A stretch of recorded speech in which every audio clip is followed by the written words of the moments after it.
How many knows what next Sunday is? It's National Bring a Friends Day. I know it's true because I just declared it. I want you to bring a friend next Sunday. If you can, call some people, get on the phone and work that phone, work that email, whatever, and invite a friend. Bob Fisher will be here from Florida, and he's coming fired up. There's been some great services down in Florida. In spite of the tragedy of the weather that took place down there, he's in the more upper part of the northern part, but God has really been doing some great services there with him, and I believe he'll be fired up when he comes.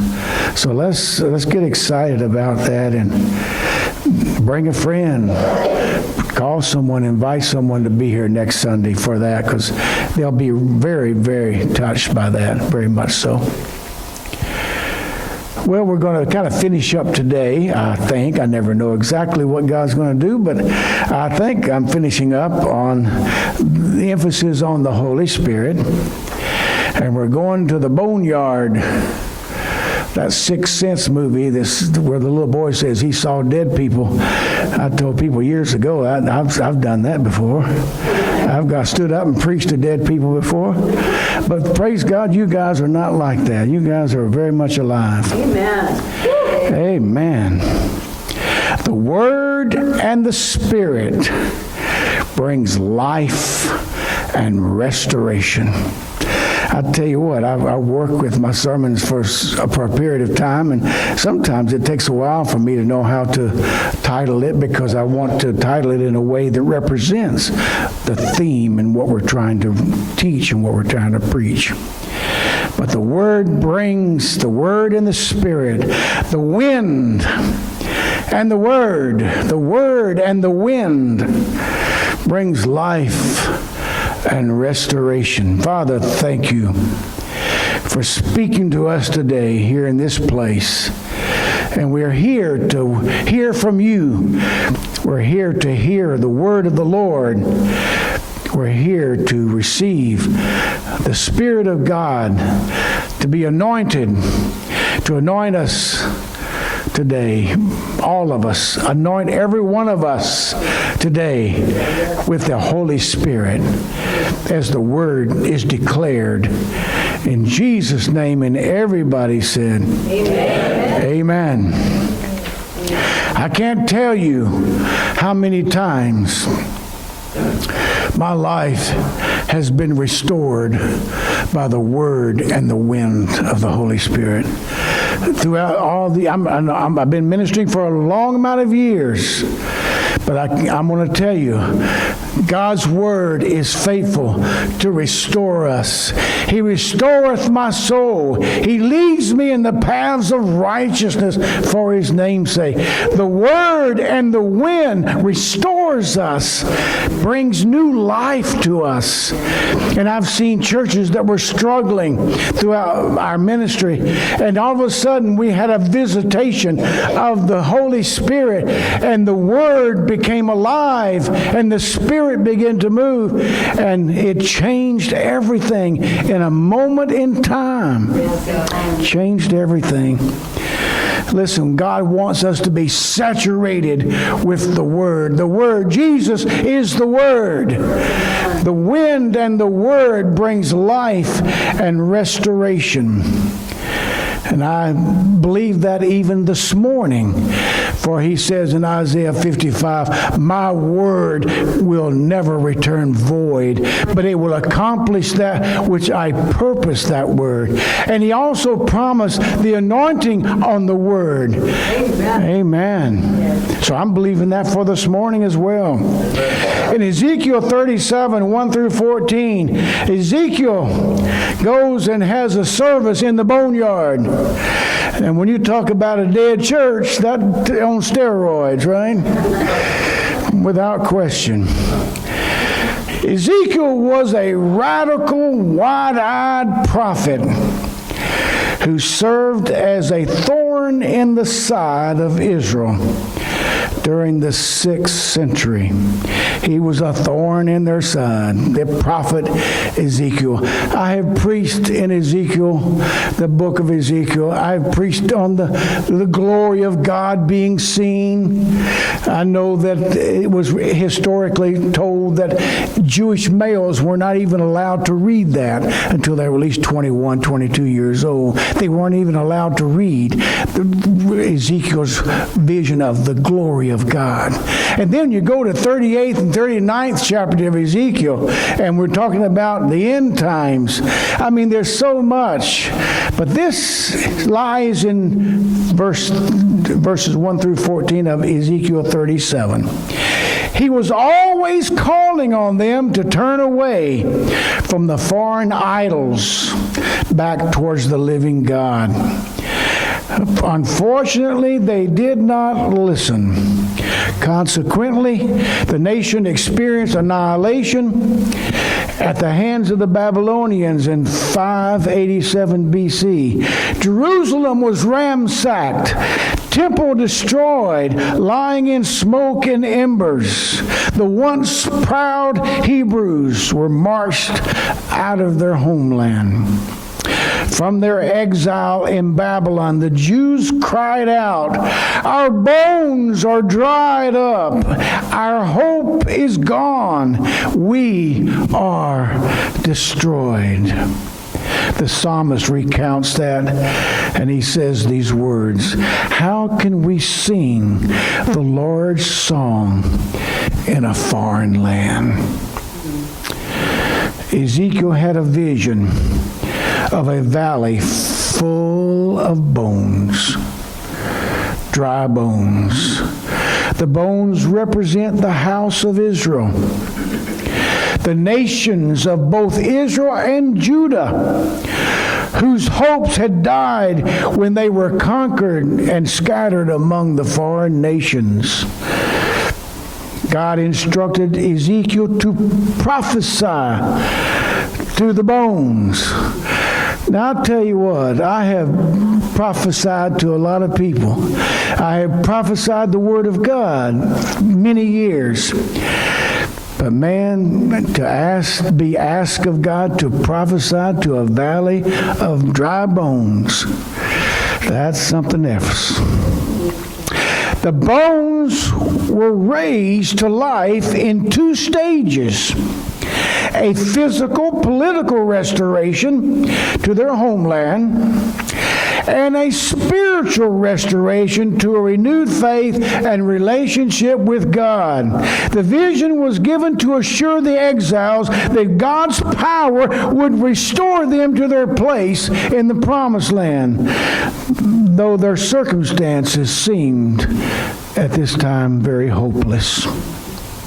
This description of Israel being restored to life is similar to the account of Genesis chapter 2 and verse 7.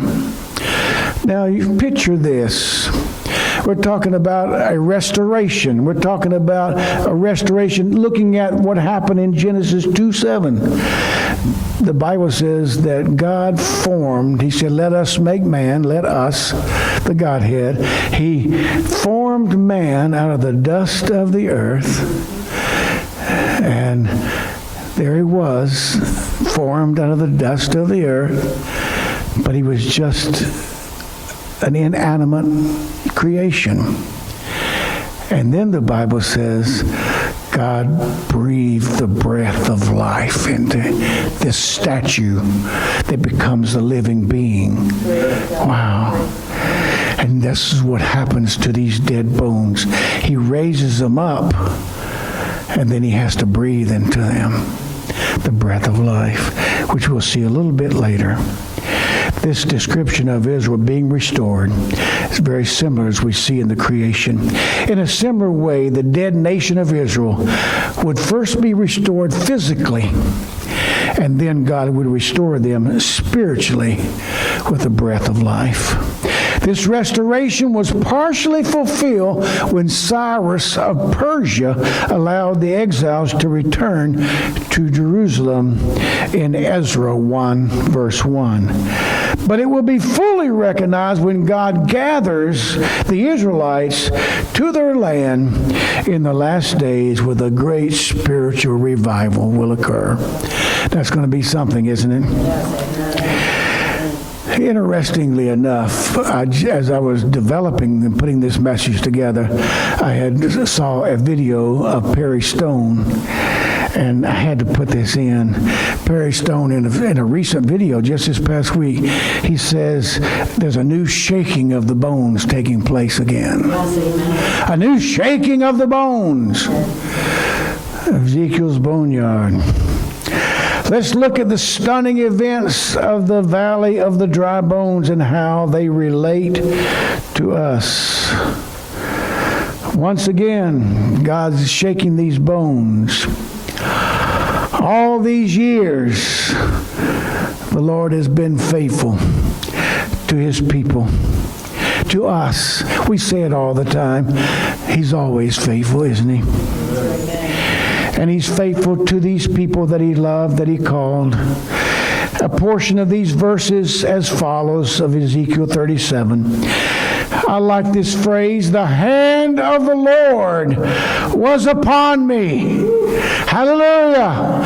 I want to confess to you today, God called me when I was in youth camp to be a preacher. And ever since I have been preaching, every time I stand up to give the Word of God, the hand of the Lord has been on me. I'll confess that to you.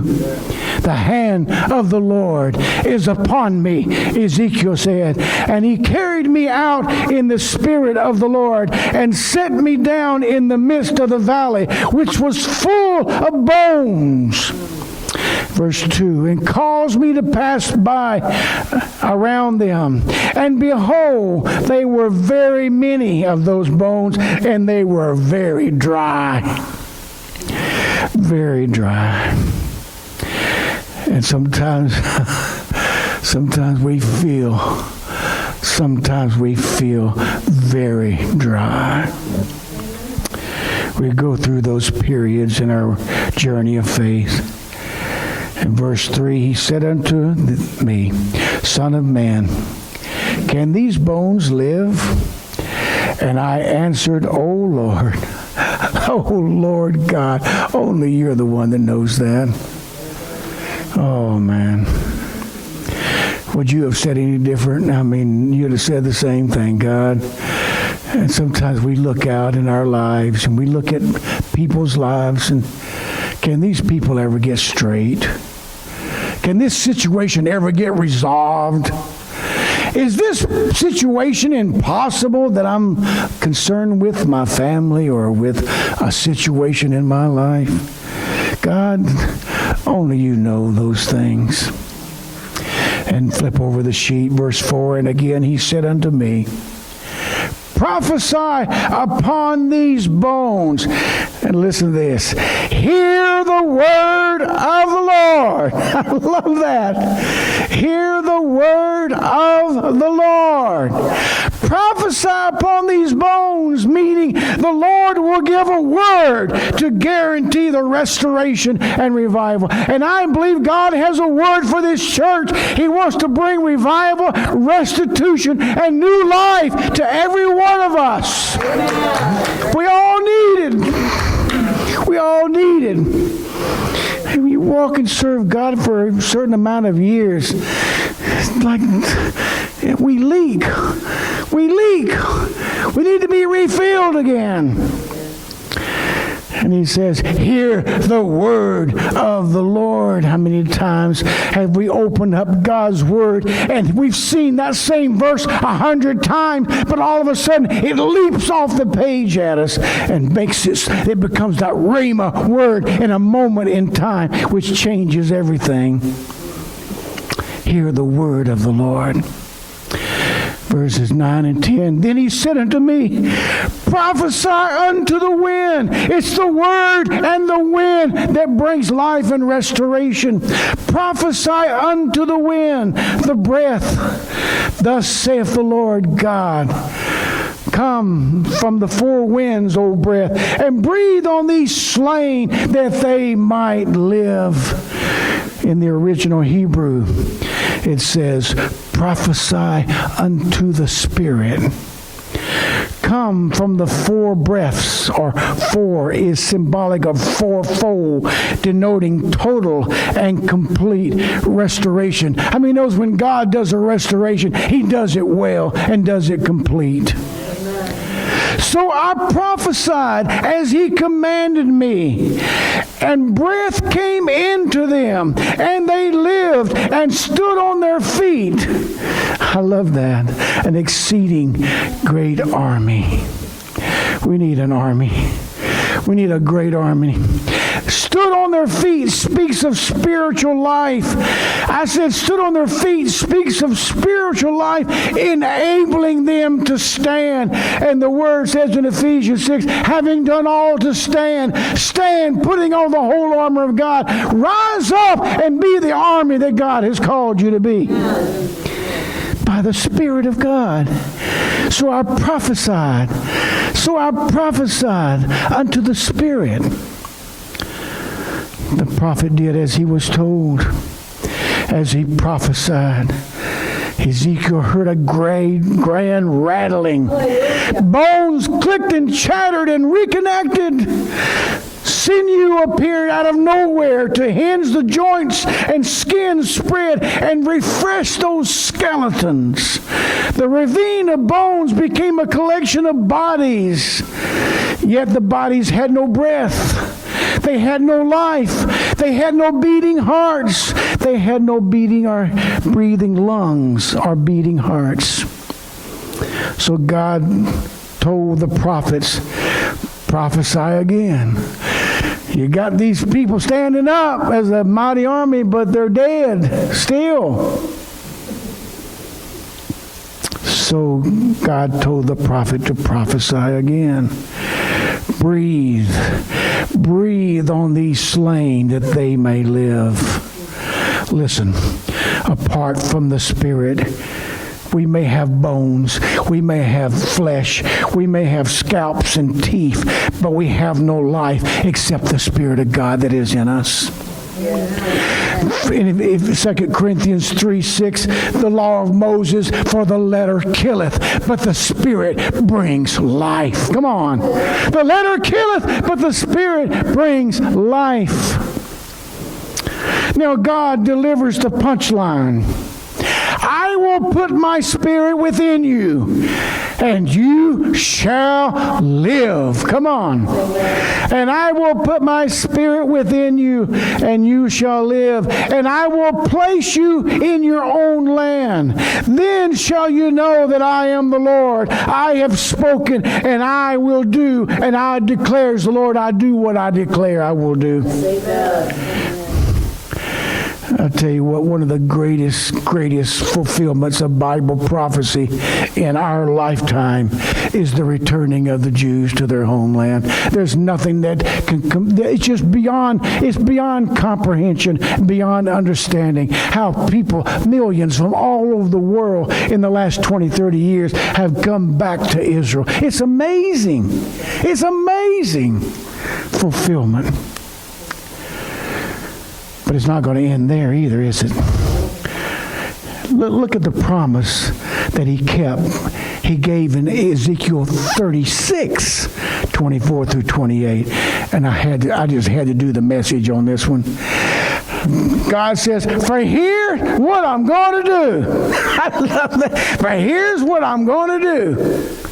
I'm going to take you out of these countries and gather you from all over and bring you back to your own land. I will pour water over you and scrub you clean. I'll give you a new heart and put a new spirit in you. I'll remove the stone heart from your body and replace it with a heart that's God-willed and not self-willed.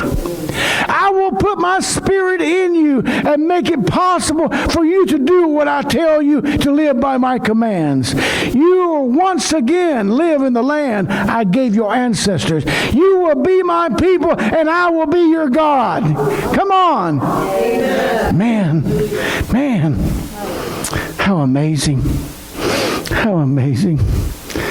when we were in Israel to see, visioning what God's going to do in the end time. I still see it in my mind's eye, looking at it. You will be my people, I will be your God. And then we go to John 6:63. It's very similar to 2 Corinthians 3:6. It is the Spirit who quickens, or it is the Spirit who gives life. And one rendition says, and the flesh is no help at all. I mean, that's true. And the flesh profits nothing. And the flesh profits nothing, or is no help at all. It is the Spirit who gives life. If there is an emptiness, it won't be healed by a new house, by a new spouse, or by a new job, or by a new piece of jewelry. Now I know I like to shop, and I did get a word from the Lord the other day from a fortune cookie. Yes, I actually have it here. Let me see if I can find it. It really helped me feel better about myself. I was showing this yesterday. This was a word that I got. It says, "Good clothes open many doors. Go shopping." I said, "Lord, I know that's from you."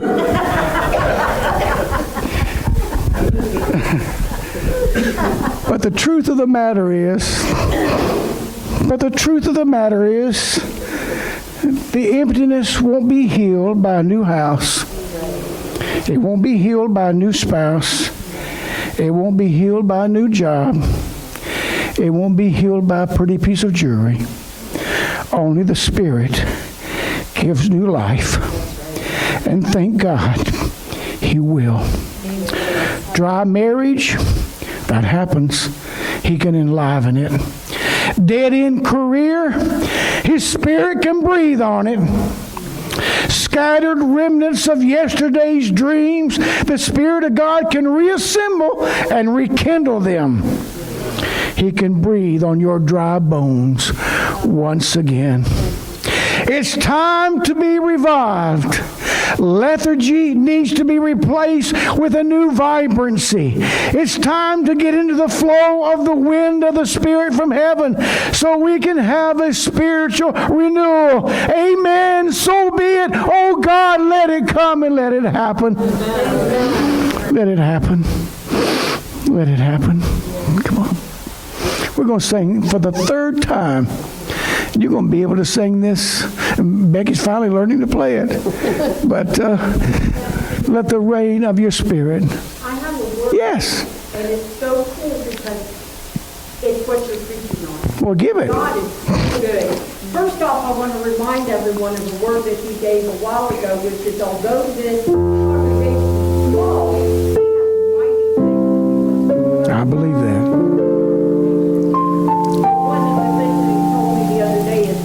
This word is a personal word for every congregation. I love you with a love that you can understand. This is a love that you don't know that I love to give you earthly gifts, and as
Let's stand together and receive that. Let's stand together. Could we together? And let's sing this one more time. Let the rain of your Spirit fall on me.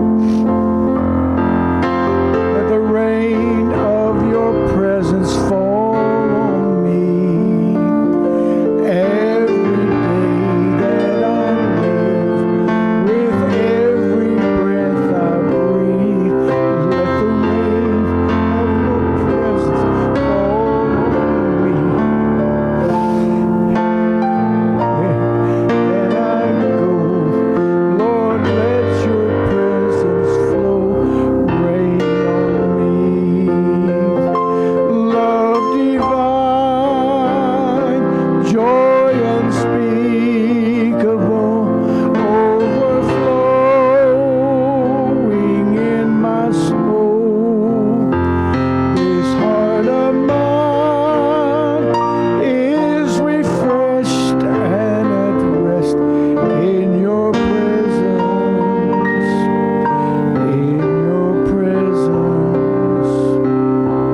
Let the rain of your presence fall on me.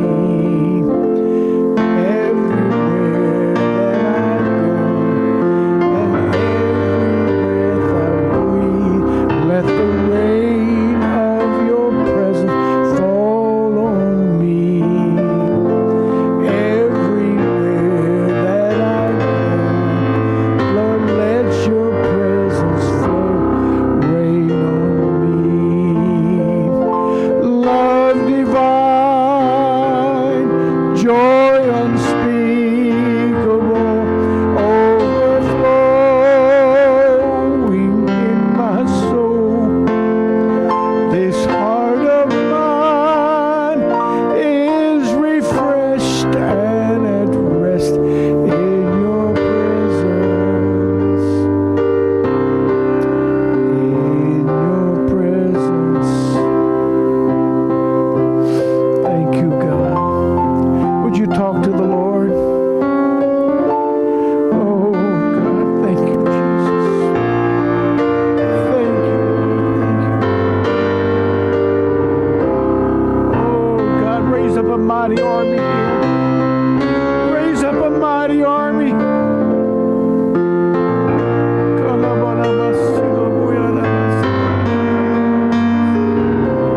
knows God can take a mighty army, as he did in the Bible, and whittle it down to a small group of people who become the answer and bring the answer and the deliverance that need to be brought.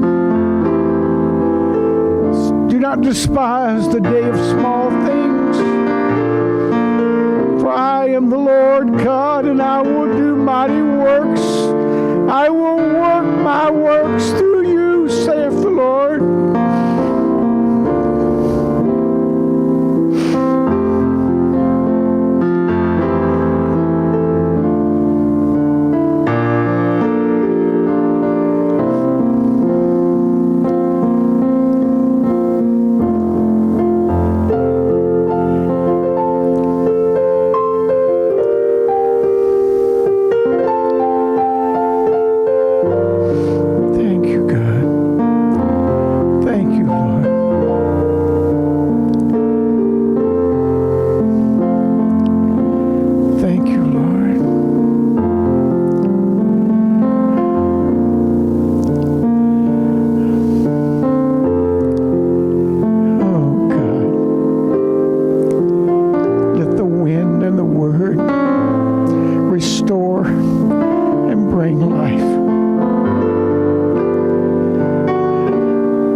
For something greater than what we know, something different than what we know.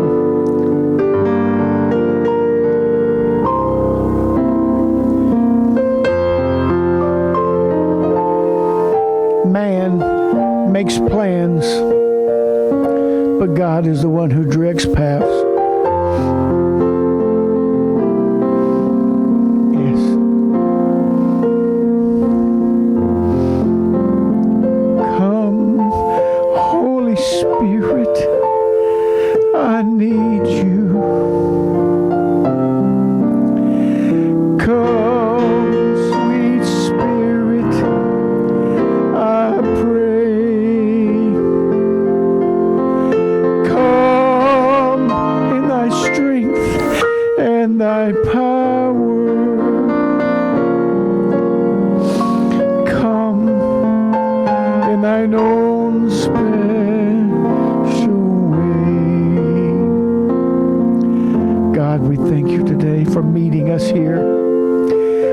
thank you for meeting us here. You said where 2 or 3 are gathered in my name, there I will be in the midst of them. You have come as you have promised. And we know you're here because we feel your presence. The presence of God, the Holy Spirit.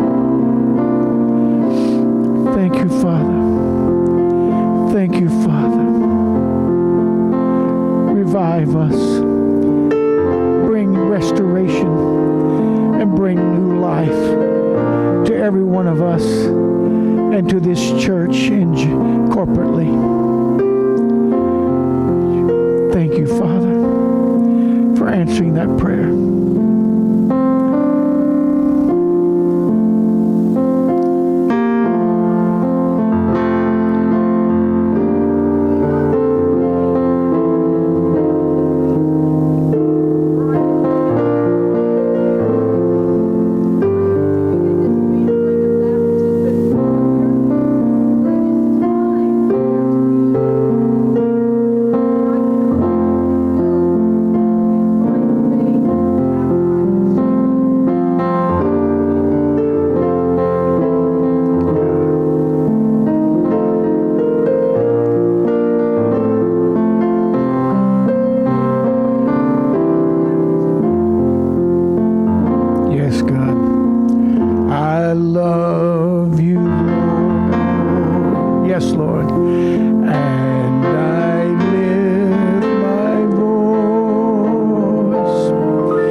Without you, we are just dry bones. It is you who gives us life, life abundant and eternal. It is you who fills us with your love to overflowing. It is you, Lord God, who gives us your mercy and your grace.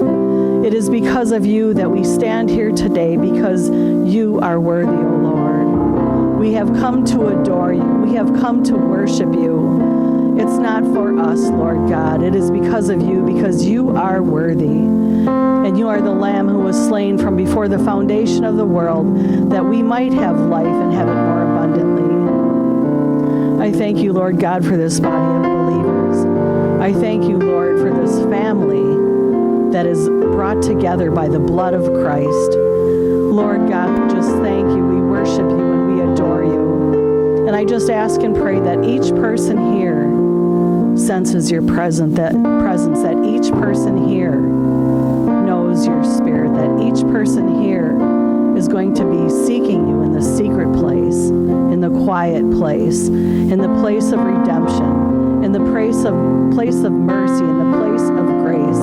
And I just ask and pray, Lord, that as these days draw increasingly more dark, that we would draw into your light, that we would draw into your spirit, that we would know you. Your word tells us that if we seek for you with our whole hearts, that we will be found by you, Lord. And I just pray that every person here is met personally by a personal, intimate God who knows us so well and loves us so much that he's going to give us the desires of our heart, not materially, but spiritually, Lord, that we may worship you in spirit and in truth. So I just ask and pray that as we leave here today, that you would go with every one of us and that you would fill us with your presence in the weeks and days and months to come. And I ask all of these things in the mighty name of Jesus. Amen.